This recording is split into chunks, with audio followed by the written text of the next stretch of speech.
Hello students, today we continue our last lesson, Miss Slippery. Part 1 has completed by Rajiv Kulkarni sir. Now today we start part 2. आज आपण miss slippery या धड्याचा part 2 हा बघणार आहोत. Part 1 मध्ये आपण आता बघितलं होतं की कशा पद्धतीने सायली ही अत्यंत घाबरणारी आणि कोणी किंचाळलं तरी सुद्धा दचकून जाणारी आणि त्याच्यामुळे तिच्या हातून अनेक वेळा ती पडून जायची, कपडे फाटायचे. अशा पद्धतीने रोज काही ना काही तिच्या बाबतीमध्ये घडायचं आणि आई त्याच्यावरून तिला रागवायची. अशी ही सायली पार्ट 2 मध्ये कशा पद्धतीने तिच्यात बदल होतात आणि तिला कोण हे सगळे बदल करून घेतात तिच्यामध्ये, हे आपण पार्ट 2 मध्ये पाहूया. पेज नंबर 19, 19 क्रमांकाचं पान काढा. Last paragraph.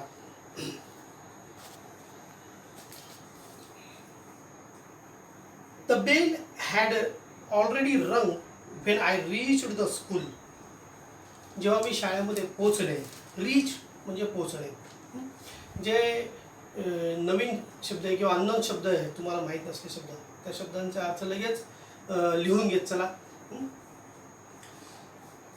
शाळेची घंटा ऑलरेडी रंग म्हणजे रिंगचा भूतकाळ, RING रिंगचा भूतकाळ या ठिकाणी आलाय.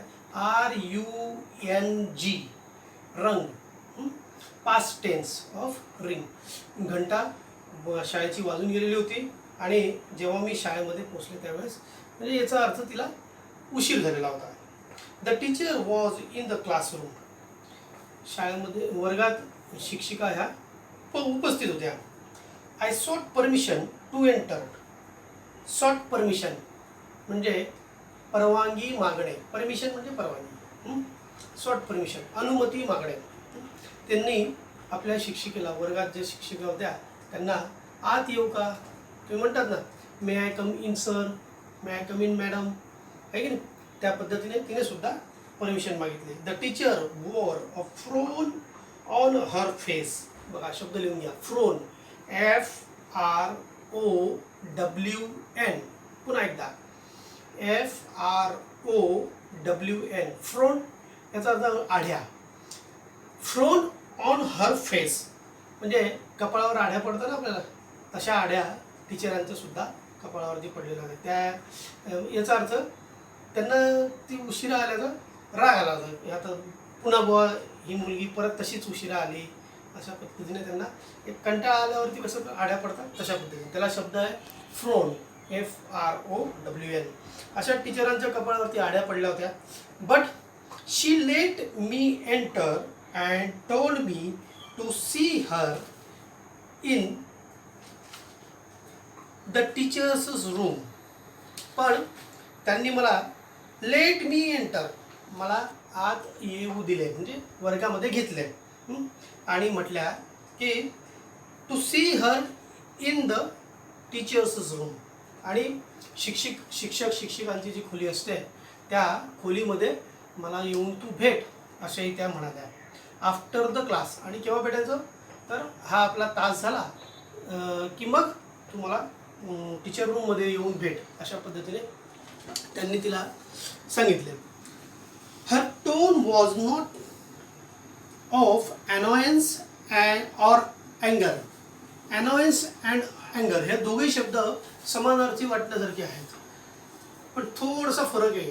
अनॉयन्स म्हणजे एकदम चिडते ना आपल्याला, तर त्या चीड येणारा शब्द येईल त्या ठिकाणी अनॉयन्स. अशी चीड त्यांच्या आवाजामध्ये जाणवत नव्हती. तसंच अँगर सुद्धा. अँगर म्हणजे राग, उदास. म्हणजे आपण राग व्यक्त करतो ना, तेव्हा त्याला सुद्धा अँगर. असं त्या रागाने रागीटपणे बोलत होत्या असं पण नव्हतं. अँगर म्हणजे राग. पुढे बघूया. Yet an unknown fear made me nervous. Nervous म्हणजे उदास. आता मी उशिरा आल्यानंतर मला वर्गात घेतलं वर्गात घेतल्यावरती म्हटलंय की मला तू टीचर रूममध्ये येऊन मला भेट, आणि असं म्हणत असताना कोणताही चेहऱ्यावरती राग नाहीये, आवाजामध्ये कठोरता नाहीये, चिडचिड नाहीये. यामुळे हिच्या सायलीच्या डोक्यामध्ये आणखीन एक चक्र फिरायला लागलं की काय असं असेल, आता मग आपल्याला का बोलवलं असेल. त्यामुळे ही नर्वस झाली. नर्वस होणे, उदास होणे.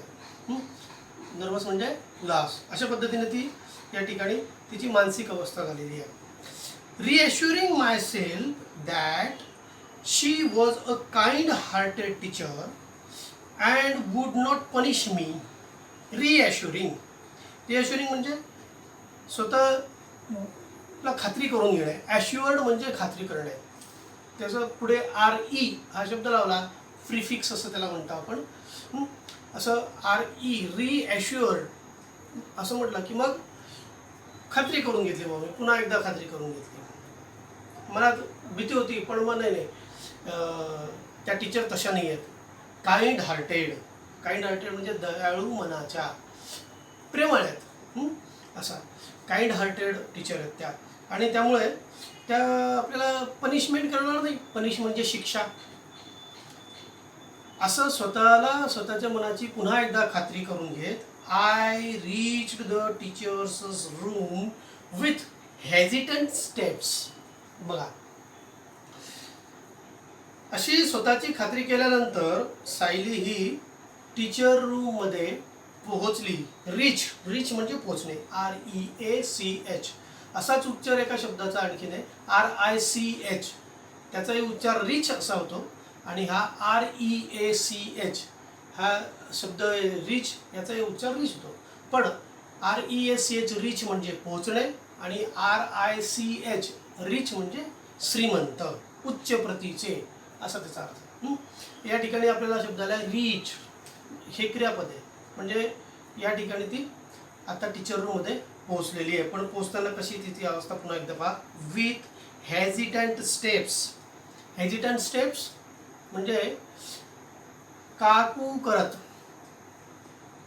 म्हणजे जसं आपली द्विधा मनस्थिती असते ना, करू की नको करू, जाऊ की नको जाऊ, अशी तिची अवस्था, मानसिक अवस्था असताना अशा पावलांनी त्या ठिकाणी ती तिथे पोहोचलेली आहे.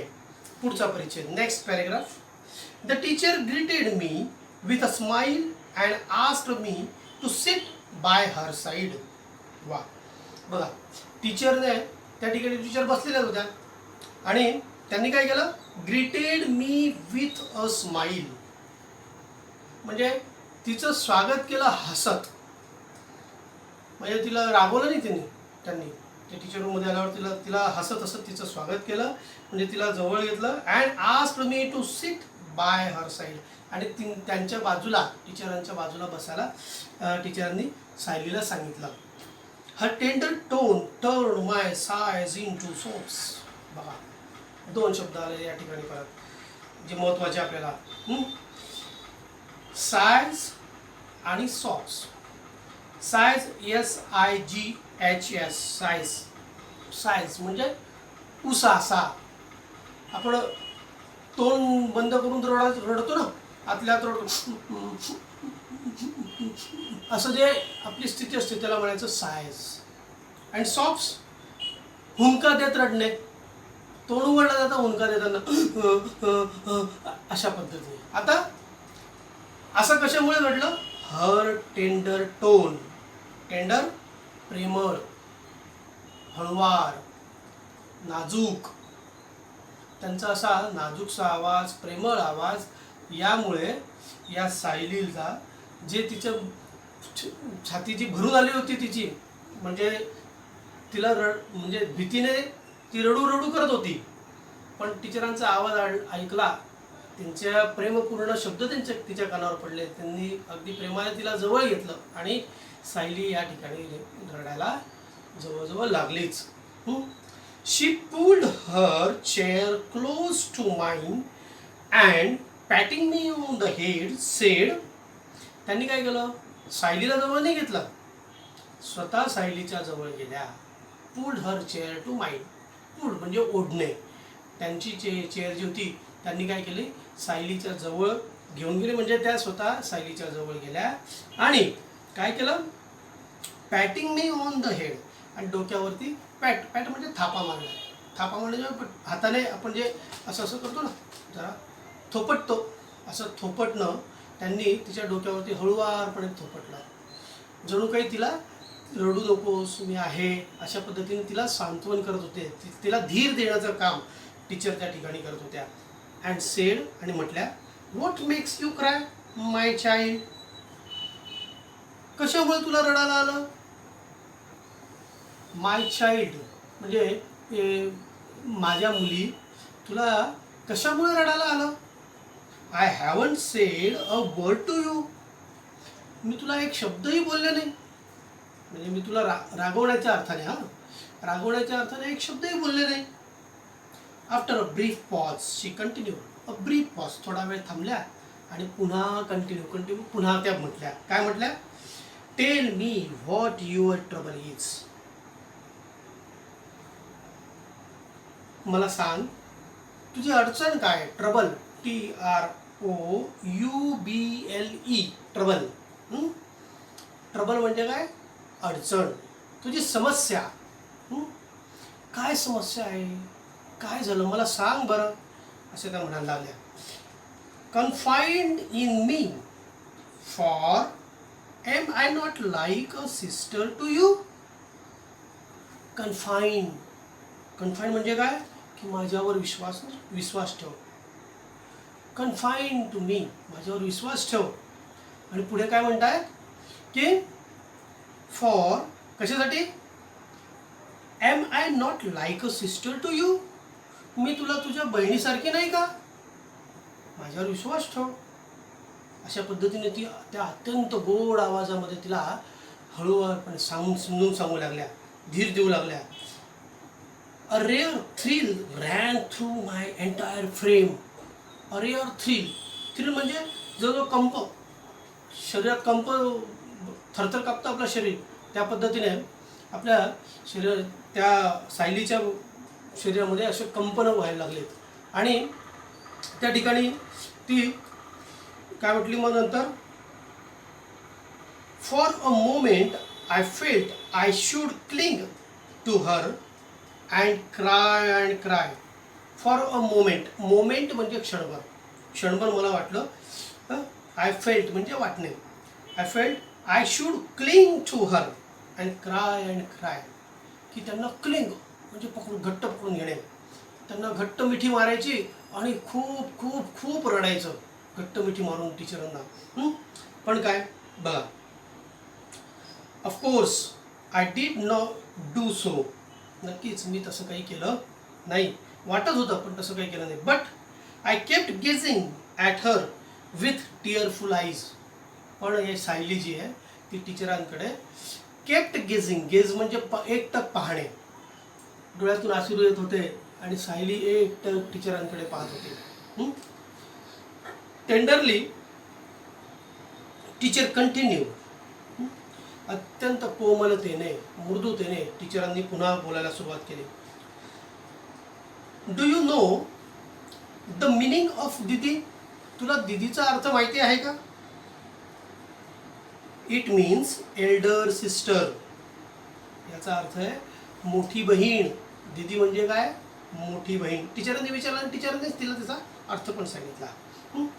का बरं असं केलं असेल, तर टीचरांना लक्षात येत होतं की ती रडते आणि ती बोलणार नाही, म्हणून टीचर स्वतःच बोलल्यात. Won't you tell your sister your troubles, तू तुझ्या सिस्टरला, तुझ्या ताईला, तुझ्या दीदीला तुझी अडचण सांगणार नाही का, तुझ्या समस्या सांगणार नाही का.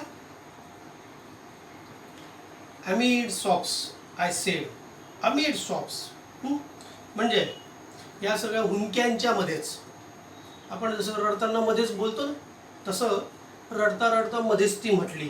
कोण म्हटली, Sayali. The girls keep teasing me, मग ती रडत रडतच तशी बोलली. The girls keep teasing me, मला मुली खूप खूप चिडवतात. शी लाफ्ड, टीचर हसायला लागल्या. Why are you scared of them, scared म्हणजे घाबरणे, भीती बाळगणे.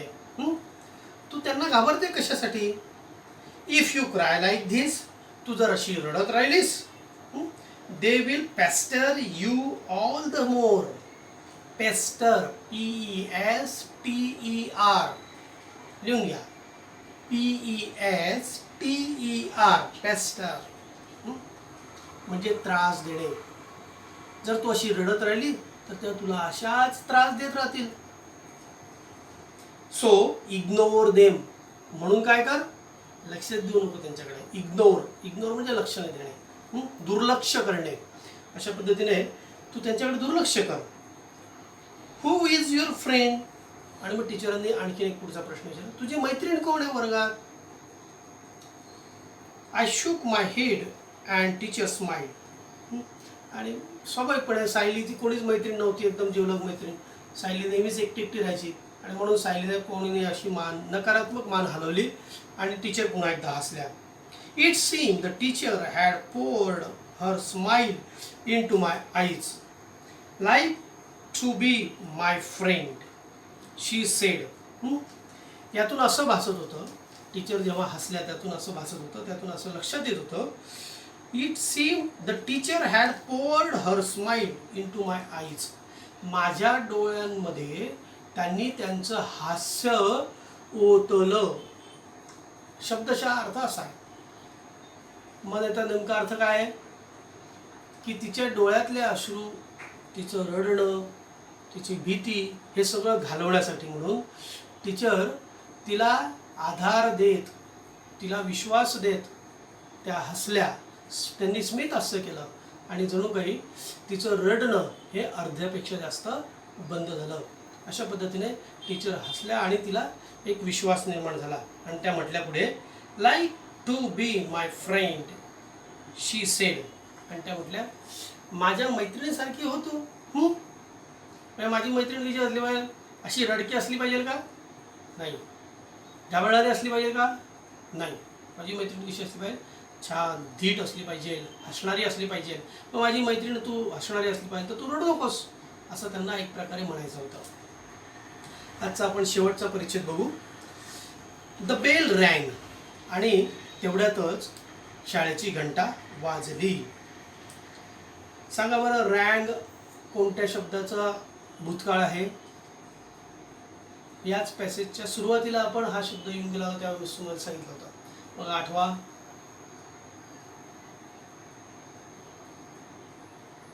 बरोबर. मी तुम्हाला आठवण करून देतो पुन्हा एकदा.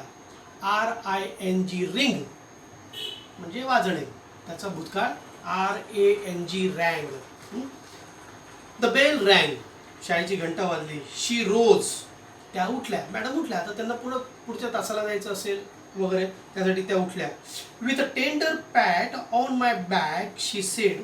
माझ्या पाठीवरती एक छान कोमलतेने थाप देत त्या म्हटल्या, listen, you were a sister all right. You were a sister all right म्हणजे काय? आता आपण दोघी बहिणी आहोत. Now you are a friend too. आणि आपण दोघी मैत्रिणी सुद्धा आहोत. But I like my friends to be brave. पण मला माझी मैत्रीण कशी पाहिजे? माझी मैत्रीण ही शूर असली पाहिजे. You have got to try to be brave. तुला धीट व्हावं लागेल, म्हणजेच तुला ब्रेव व्हावं लागेल. I will always stand by you, rest assured my little pal. Stand by you, मी तुझ्या नेहमी सोबत असेल आणि नेहमी जाईल. रेस्ट अश्युअर्ड, हे खात्रीने मी तुला सांगते की मी तुझ्या नेहमी सोबत असेल. माय लिटिल पाल. पाल हा शब्द, जी जीवलग मैत्रीण असते ना, बेस्ट फ्रेंड, त्या बेस्ट फ्रेंडला म्हणतात पाल, PAL. अशी आपण आता बेस्ट फ्रेंड आहोत, त्यामुळे मी तुझ्या नेहमी सोबत असेल. Now rise and hop off to your class. उठ आणि हॉप ऑफ. हॉप म्हणजे उड्या मारत जाणे, ऑफ म्हणजे पटापट. म्हणजे हॉप ऑफ अशी ती फ्रेज झाली. उड्या मारत मारत मारत म्हणजे आनंदाने टू युअर क्लास. मस्तपैकी उड्या मारत मारत तुझ्या वर्गात तू आता जा. अशा पद्धतीने या पार्ट 2 मधला हा अर्धा भाग आज आपण पाहिला आहे. या भागावरचे प्रश्न मी आत्ता तुम्हाला या व्हिडिओच्या सोबत एक इमेज पाठवणार आहे, फोटो पाठवणार आहे. त्या फोटोमध्ये प्रश्न दिलेले आहेत. त्या प्रश्नांची उत्तर तुम्हाला सगळ्यांना या एवढ्याच भागामध्ये शोधायची आहेत. आपण जर उत्तर नाही सापडलं तर पुन्हा हा व्हिडिओ ऐकायचा आणि ते उत्तर शोधण्याचा प्रयत्न करायचा. थँक्यू.